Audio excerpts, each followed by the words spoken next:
Hi, and welcome back to the Britt Mayer Show. This is a quick news brief because we have massive breaking news out of California. The Encinitas School Union District, which has become infamous in pushing gender ideology on students and kids, despite parents saying, we don't want it. They have consistently been pushing it, and become more aggressive and more dystopian in how they push it. Well, there was just a huge ruling. Stay tuned. I think you're going to be really interested in how this all plays out and how it affects you.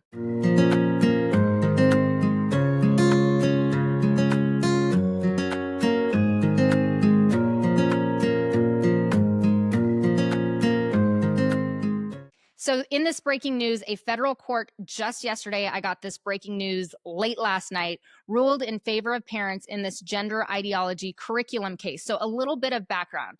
You may have heard about the My Shadow is Pink situation out of California. If you haven't heard the details, there's this book. It's called My Shadow is Pink. It's by Scott Stewart. It's this rhyming picture book for kids ages between 3 and 9. It's something you would typically pick up off the bookshelf because it looks cute. It looks like something that a kid would want to read. It's bright and cheerful and happy.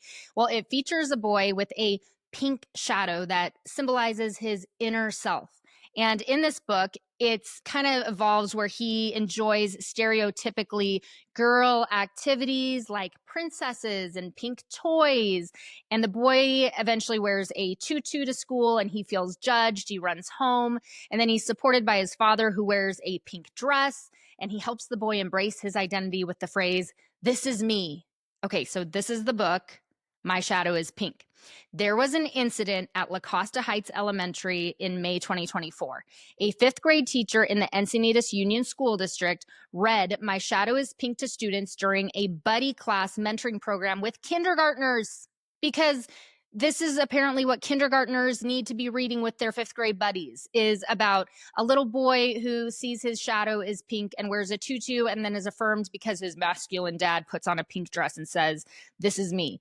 Okay, so fifth graders were required to ask kindergartners, little teeny kindergartners, what color represents their innermost you, and then draw the kindergartner's shadow in chalk, reinforcing the book's message on gender identity and self-acceptance. Well, there were two families who were horrified to find out that their fifth grade sons had participated, and they objected to the activity because it conflicted with their religious beliefs. They were not informed beforehand that this was going to be happening. So they requested advance notice and opt-out options for similar future situations like this.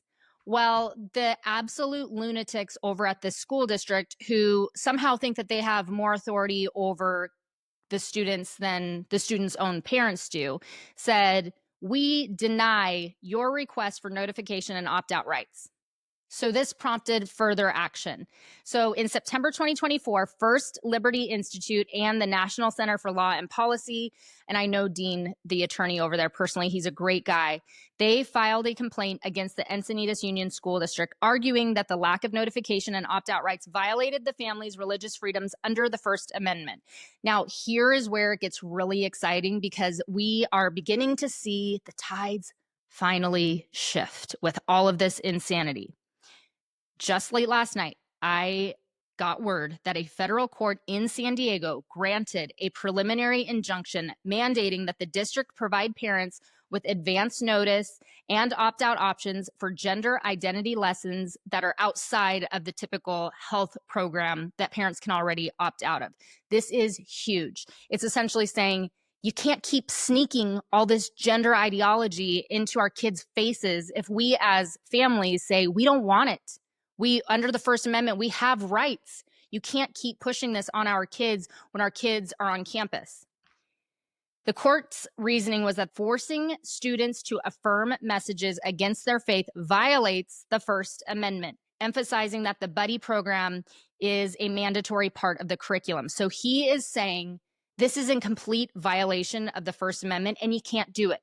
So this is an injunction.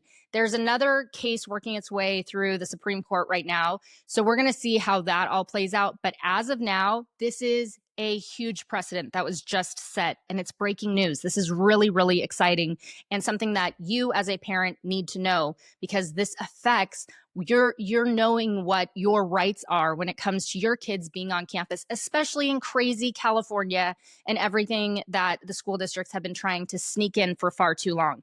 So Dean Broyles, again, that's the attorney who I personally know, he is phenomenal, of the National Center for Law and Policy, stated that the ruling affirms schools' duty to notify parents and provide opt-outs when gender ideology is taught. Kayla Toney of First Liberty Institute, they're also phenomenal. You should definitely like and follow First Liberty. They are doing amazing, amazing things. She expressed gratitude and vowed to continue protecting elementary children from these horrific lessons. Now, here is what the takeaway is that I want you, when you turn this off and you share this video so that other parents know that this is huge breaking news and that it affects them, your takeaway is that this sets a precedent for California schools. It requires notification and opt-outs for gender identity topics, with potential for very costly legal battles if ignored. Did you catch that? I want you to memorize those words. While this is currently limited to Encinitas, it signals broader implications for parental rights in education. So essentially, if your school district is trying to do the same shenanigans that Encinitas School District did, this is a great opportunity for you to become very aware and to let your school district know that there is now precedent, and that if they keep it up, First Liberty Institute would happily take up the charge for you and for your First Amendment rights as a parent. Again, huge breaking news. Like, share this video, and please give First Liberty Institute a like and follow. They are doing amazing things, and now you know.